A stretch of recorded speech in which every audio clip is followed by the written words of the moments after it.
E aí galera, tudo bem com vocês? Finalizando essa etapa da preparação da gente, hoje eu finalizo essa série de vídeos com um vídeo de humanas. Então, com esse vídeo, a gente finaliza essa etapa de conhecer a prova do Enem. Antes de Deus colocar a odontologia na minha vida e de eu saber o que eu realmente queria, eu pensei em estudar Direito. E como a universidade que eu queria utilizava média ponderada, eles priorizavam humanas para Direito. Então, foi uma área que eu estudei bastante. Dentro da prova de humanas, a gente vai estudar História, Geografia, Filosofia e Sociologia, a questão da cultura e sociedade, que a gente engloba a história da arte, e vai estudar a atualidade. Então, a área de humanas ela é extremamente importante. E estudar humanas é estudar diretamente para a redação. O estudo dessa área vai ajudar a gente na redação, justamente na área de alusão e argumentação. Então, estudando essa área, a gente consegue escrever sobre qualquer tema. O tema que vier, a gente consegue escrever sobre ele. Eu até costumo dizer que o aluno que sabe argumentar é o aluno que estuda humanas. Porque o peso dessa área para a redação é gigante. Sem falar que, para nota geral, essa área também contribui demais. Então, eu vou mostrar para vocês como eu estudei cada área dessa e o que a gente tem que fazer para ter uma nota boa. Então, eu vou começar falando sobre História.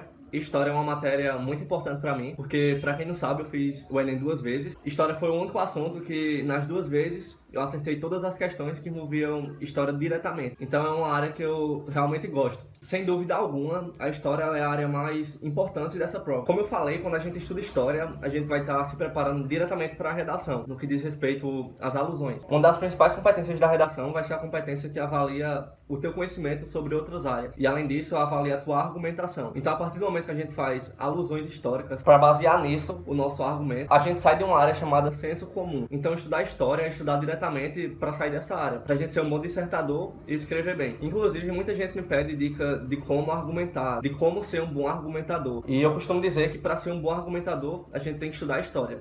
Eu digo que um aluno que argumenta bem é um aluno que conhece história. Então, estudando história, a gente entende toda essa conjuntura política que o Brasil e que o mundo, de uma forma geral, enfrenta. Então, estudando história, a gente vê o quanto o tecido social brasileiro ele sempre esteve rasgado. A gente entende que nada é proveniente de um único governo e que a corrupção ela não é algo proveniente do século XXI. Por isso que eu falo que estudar história é ir além. Então, bora lá para mostrar para vocês como eu estudei essa área. Ótimo, galera. Se vocês perceberem, o cronograma de história ele é dividido em 3 partes. A gente tem o cronograma de história geral, tem um de história do Brasil e tem um de história da arte. E eu vou falar pra vocês como vocês devem estudar essas áreas, pra de fato vocês estarem preparados pra ganhar todas essas questões de história. Que para o resultado final da prova é bem importante a gente ganhar essas questões. Então, história é simples. A gente tem que seguir uma lógica de estudo, que se essa lógica ela não for seguida, pode ter certeza que a gente não vai ter um saldo final positivo. A gente não vai entender a história como deve. E que lógica é essa? A gente precisa entender que a história ela é dividida em 2 grandes tempos, a pré-história e a história propriamente dita. Embora a pré-história ela seja o maior período da história do homem, é um período de cerca de 3 milhões de anos, é muita coisa, ela não é tão grande assim. Em um dia a gente consegue ver tudo. Já a história não. A história ela é dividida em 4 períodos, só que é bem mais longa. Que períodos são esses? A gente vai ter a Idade Antiga, vai ter a Idade Média, a Idade Moderna e a Idade Contemporânea, que é a Idade Atual. E o nosso estudo vai se basear nisso, vai seguir essa linha do tempo. Se a gente não segue essa linha do tempo, se a gente começa estudando Idade Moderna e não sabe de onde veio o homem, o que aconteceu antes, a gente vai se perder. Então, de fato, a gente tem que seguir essa linha do tempo. Para entender toda a história, a gente vai ter que seguir essa lógica, vai ter que subir um degrau de cada vez. Então, bora lá. Então, a gente inicia o nosso estudo pelo cronograma de História Geral, justamente com essa parte da pré-história. A gente vai começar estudando a pré-história, que vai ser, como eu falei, o período mais longo da história da humanidade, que é compreendido desde o momento do aparecimento do homem até a invenção da escrita. A gente tem que ter ciência que a pré-história, ela acaba a partir do momento que há os primeiros indícios de escrita. Então aqui a gente vai estudar cada antepassado da gente e vai conhecer o que caracterizava cada período desse. O Paleolítico, o Neolítico e a Idade dos Metais. Nessa parte de pré-história é importante a gente se deter e estudar mais a arte. É bem importante também que a gente entenda o processo de sedentarização, que é o momento em que o homem ele para de ser nômade, para de estar andando de um lado para o outro e para num canto, porque é justamente nesse momento que vai começar a surgir a sociedade. Então é bom que a gente entenda isso. A partir do momento que a gente estuda pré-história, a gente vai entrar na Idade Antiga, que no cronograma é compreendido pela Antiguidade Oriental e pela Antiguidade Clássica. Nessa parte de Idade Antiga é bom a gente focar muito em Antiguidade Clássica, a gente conhecer a Grécia e a Roma. Então a partir do momento que a gente estuda essa Idade Antiga, a gente vai entrar na Idade Média. Então aqui no cronograma a gente também estuda de forma bem detalhada, conhecendo como a sociedade se organizava naquele momento, estudando o feudalismo. O Enem ele gosta de relacionar algumas coisas do século XXI, do que está acontecendo agora, com o que acontecia naquele momento. A mulher ela é um exemplo clássico que o Enem sempre gosta de estar trabalhando. Então sempre há lá na prova analogias dos direitos das mulheres hoje com os direitos das mulheres naquele momento. Então a gente estuda todo esse período bem detalhado até chegar na formação dos Estados Nacionais. Estados Nacionais são os países, entre aspas, são os países que estão em momento de consolidação. E ótimo, aqui a gente encerra Idade Média e já vai entrar na Idade Moderna. É justamente aqui na Idade Moderna que está o segredo de estudar história. Então o que a gente tem que fazer com a história geral? A gente vai pegar lá de pré-história, como eu falei para vocês, até essa parte de mercantilismo. Então lá na Europa a gente ainda não tinha Inglaterra, não tinha Portugal, não tinha Espanha. Todos esses países eles ainda estavam em formação. Então era uma guerra lá para mostrar que um país era mais rico do que o outro. E foi assim por um bom tempo. Para eles, ser rico era ter metais, era ter ouro e ter prata. Então foi justamente nesse período que iniciou-se a expansão marítima, que foi um movimento em que esses países que estavam em consolidação saíram lá da Europa para conseguir ouro fora da Europa, já que lá na Europa não tinha. Mas nessa história deles saírem lá da Europa para pegar ouro e pegar prata em outro local, eles acabaram descobrindo a América. Quem descobriu a América foi um cara chamado Cristóvão Colombo. E quando esse cara ele descobriu a América, ele deu de cara com a região da América, que era a América Central. Em que lá tinha dois povos, que eram os maias e os astecas, que eram povos ricos em ouro. Então quando eles chegaram lá, ele viu aquele povo cheio de cordão de ouro, com aqueles relojão de ouro, aqueles boné da Nike. Aí ele chegou lá e ele disse: eu quero isso. Então quando eles chegaram lá, eles disseram: tô no paraíso, encontrei o mundo do ouro. Mas voltando para o cronograma, o que acontece? A partir desse momento que há essa expansão marítima e descobrem a América, também descobrem o Brasil. Então a partir do momento que há essa descoberta, que não é uma descoberta, mas eles acham o Brasil, a gente vai sair desse cronograma de história geral e vai entrar no cronograma de história do Brasil. Ótimo. Aqui no cronograma de história do Brasil, a gente tem que estudar tudo.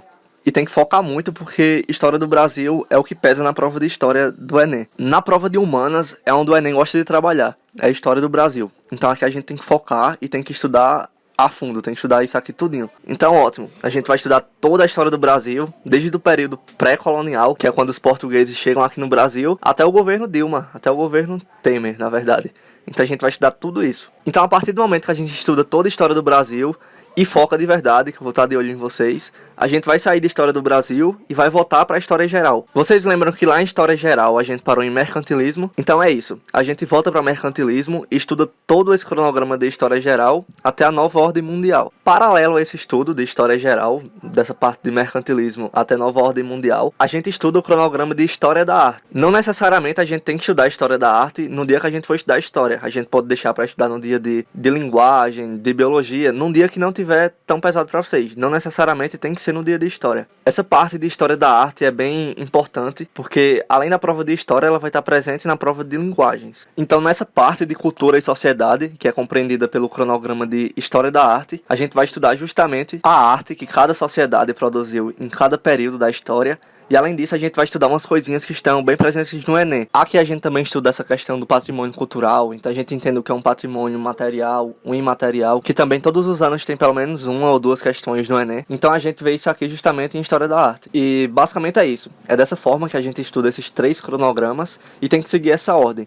Porque se não seguir, se a gente começar estudando por História do Brasil, depois voltar para a História Geral, a gente não vai entender. Como eu estudei essa parte de História? Basicamente eu estudei pelo YouTube. De 80% para 90% do meu estudo se baseou no YouTube, em ver videoaulas. Mas como a gente faz esse estudo? A gente vai lá no YouTube, coloca o nome do assunto lá no campo de pesquisa e pesquisa o assunto. Então vai aparecer vários vídeos e a gente vai abrir os 3 primeiros e vai tentar assistir eles. Se a gente vê que o professor ele tem uma didática boa, que ele passa o assunto de uma forma legal e que dê pra gente entender, a gente assiste a videoaula dele. Se a gente vê que é uma aula chata, que a gente não consegue absorver nada, a gente já sai de lá. Além do YouTube, eu utilizei as apostilas Bernoulli, que eu vou deixar também aqui na descrição as 6 apostilas de história, e vou deixar também a revista Guia do Estudante, que é bom pra gente entender essa história em uma aplicação mais prática. Outro material que me ajudou muito foi esse site Grupo de História. Nesse site a gente tem reunido todos os resumos de todos os assuntos de história. Então sempre que eu assisti o conteúdo, eu vinha pra esse site, li o resumo e utilizava muitas vezes ele para fazer o meu próprio resumo. Esses resumos eles são bem completos e realmente eles eles sintetizam tudo que a gente estudou. Então eu sempre dava uma passadinha nesse site quando eu acabava de estudar o assunto. E algo que muita gente me pergunta aí nos comentários é por onde estudar História da Arte, porque realmente é escasso o conteúdo de História da Arte, e é justamente nessa parte que a gente tem que se diferenciar da maioria que está estudando pro Enem. Então quando a gente estuda História da Arte, a gente está se diferenciando, a gente está se preparando,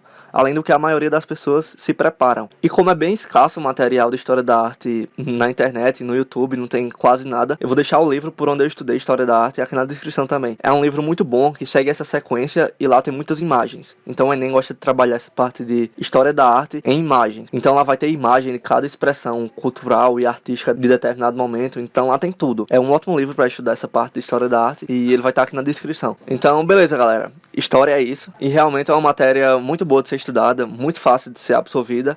E boa sorte aí.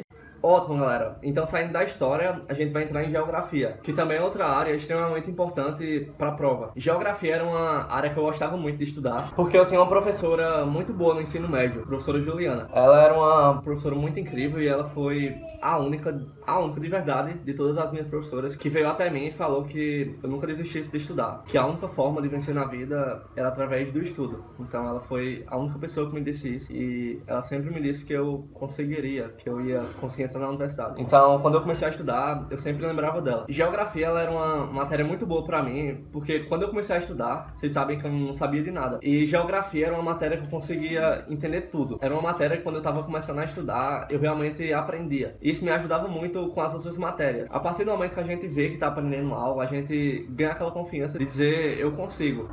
Então, a geografia realmente é uma matéria que é bem importante pra mim. Mas bora deixar de conversar e vamos pro cronograma. Ótimo, galera. Como eu já falei, a geografia é a área mais tranquila da prova. E dentro da geografia, existe uma área chamada geopolítica, que é a casa de um monstro que queima a mente da galera que tá estudando, que é atualidades. Então, dentro da geografia, a gente também vai estudar atualidades, que não é nada do que vocês pensam, e eu tô aqui pra tranquilizar vocês quanto a isso. O cronograma de geografia, ele também é dividido em duas partes. A gente tem geografia 1 e geografia 2. No cronograma de geografia 1, a gente vai ter apenas geografia física, ou seja, a gente vai estudar o clima, o relevo, os rios, os biomas, os recursos energéticos e todos esses assuntos que permeiam essa área da geografia física. Então, nesse cronograma de geografia 1, a gente vê apenas geografia física. Já no cronograma de geografia 2, a gente vai ter apenas geografia humana. Então, nessa área de geografia, a gente vai ter que estudar tudo, exatamente tudo que está no cronograma de geografia 1 e de geografia 2, porque todos esses assuntos são muito importantes para a prova e estão bem presentes lá. Mas o segredo de estudar geografia está em estudar geografia humana. Ou seja, a gente vai ter que estudar tudo, só que a gente vai ter que focar em geografia humana, nessa parte do cronograma de geografia 2. Cada assunto desses que está nessa parte do cronograma, em geografia 2, tem um valor imensurável. Eu poderia até ser mais ousado e falar que na prova de humanas, quase sempre tem uma questão para cada área dessa. Ou seja, a gente vai ter questão de demografia, que vai ser o estudo das populações, da migração, a urbanização e os problemas que esse inchaço urbano traz para a sociedade. Inclusive, dentro desse tema da urbanização, pode emergir o tema da redação desse ano. Depois eu vou fazer um vídeo sobre os temas que eu acho que podem estar presentes na redação desse ano. Mas voltando para o cronograma, sempre vai ter questão de industrialização na prova do Enem. Agrária nem se fala. O impacto dos transgênicos, a questão da fronteira agrícola e um reflexo dessa fronteira agrícola, que é o desmatamento da Amazônia, porque isso reflete em várias coisas, inclusive a falta de água no Sudeste. Justamente porque boa parte da chuva que vai para o Sudeste advém lá da Amazônia, através dos rios flutuantes. Então, geralmente tem questão abordando isso. Além disso, tem a questão da Revolução Verde. Enfim, tem N assuntos de agrária que estão presentes na prova de humanas. Então, tudo isso é de certeza ter pelo menos uma questão na prova. A questão dos transportes também está bem presente, e essa questão da mobilidade urbana. E eu não vou nem falar de geopolítica e da questão econômica, porque isso chove lá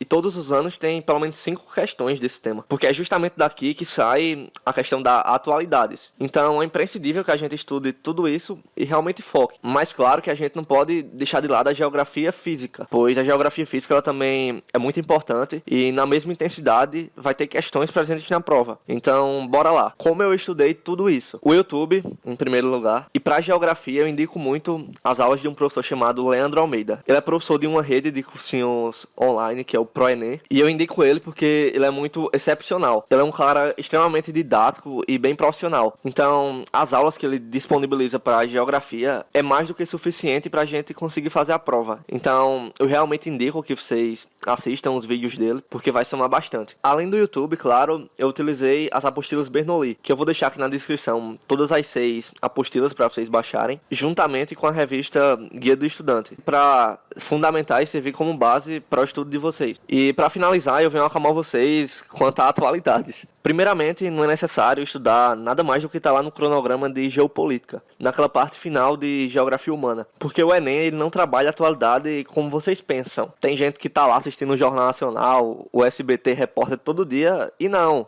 é necessário vocês fazerem isso. Então, primeiramente, há um tempo para essas questões serem feitas e serem enviadas para preparar a prova. Então, não pense que o Enem vai estar lá em setembro, outubro, fazendo questão para colocar política no meio, porque isso não acontece não. As questões devem estar previamente prontas para estarem na prova com um bom tempo de antecedência. Então, não tem lógica a gente estar perdendo tempo para ver jornal, para ler revista em cima da prova, porque aquilo não tem nem condição de estar na prova. E o fator que realmente exclui essas questões da prova, é que essas notícias elas não estão consolidadas. Elas são bem inconstantes e mudam a cada dia. Então imagina a gente acompanhar o caso Lula. Constantemente isso muda. Então não tem como ser cobrado em uma prova como o Enem. Pois a alternativa que está certa hoje, daqui a um tempo pode não estar. Justamente por essa inconstância. Então, as questões que caem sobre atualidades vão girar em torno de geopolítica, dos blocos econômicos, dos focos de tensão lá no Oriente Médio, das relações comerciais. Ou seja, justamente o que está lá naquele cronograma de geografia humana. Então, relaxem quanto a atualidades. Para ajudar vocês, e se vocês quiserem, porque vocês não precisam, eu vou deixar a revista Guia do Estudante de Atualidades 2018 para vocês baixarem. Então, vou deixar aqui na descrição. Lá, nessa revista, vão estar reunidos toda essa classe de assuntos que o Enem gosta de trabalhar e que realmente tem uma perspectiva de cair na prova. Então, galera, geografia é isso. Mãos à obra. Ótimo, galera. E para finalizar essa classe de assuntos que essa área de humana engloba, eu vou terminar com filosofia e sociologia. Filosofia e sociologia foram 2 matérias que eu nunca gostei de estudar. É algo particular meu e foi um dos fatores determinantes para dizer eu não quero direito. Eu não quero ter que ver filosofia e sociologia nunca mais na minha vida. Só nesse período de preparação pro Enem mesmo. Então, do Enem, eram as únicas áreas que eu realmente não gostava de estudar. Nunca gostei de filosofia e sociologia. Eu sempre gostei de coisas mais práticas, de pegar uma fórmula e destrinchar ela todinha, de ver o que ocorre no nosso corpo, todas as reações e todo esse dinamismo, e estudar o pensamento, estudar a sociedade foi algo que nunca me instigou. Eu nunca me inspirei em estudar isso. Então era uma área que eu não gostava de estudar. No entanto, na prova de humanas, filosofia e sociologia são 2 matérias que têm muita relevância. São 2 áreas que a cada dia que se passa está mais presente já na prova. Então, mesmo sem gostar dessas áreas, eu tinha que estudar. Graças a Deus é um estudo bem simples e bem rápido. O cronograma, é só uma página, é bem simples e rápido de ser estudado. Então, embora eu não gostasse muito dessa área, foi uma área que me ajudou muito. Estudando filosofia e sociologia, eu consegui argumentar muito melhor e tive bem mais embasamento para escrever. Então, qualquer tema que eu ia escrever, sem exceção, quando eu estava escrevendo, eu recordava algo que eu tinha estudado em filosofia e sociologia. Então sempre dava para acrescentar algo nas minhas redações. Como eu estudei essa área de filosofia e sociologia, então para estudar filosofia e sociologia, eu não vi videoaulas, eu não fiz exercícios, nem li livros gigantes de filosofia. Eita, essa praga de novo, né? Todo vídeo esse bicho quer me atrapalhar. Então, para estudar filosofia e sociologia, eu apenas li aquelas apostilas Bernoulli, que eu vou deixar aqui na descrição para vocês baixarem. São só 2, tem 2 de cada um. E pronto, isso foi o suficiente para fazer a prova. Então, foi uma matéria que não me deu trabalho. Embora eu não gostasse, foi bem rápido de ver e consegui fazer a prova. É importante a gente lembrar que a cada Enem que se passa, as questões de filosofia e sociologia estão mais presentes. Só para vocês verem isso, tentem pegar as 5 últimas provas do Enem e tentem contar a quantidade de questões de filosofia e sociologia de cada prova, que vocês vão ver que realmente está aumentando a cada ano. Então é bem importante que a gente abra o olho com essa prova e realmente estude ela, não deixe ela de lado. Então é isso, galera. Com relação a humanas, é isso que eu tenho para passar para vocês. E eu realmente espero que eu tenha ajudado vocês. Então, tamo junto. Valeu.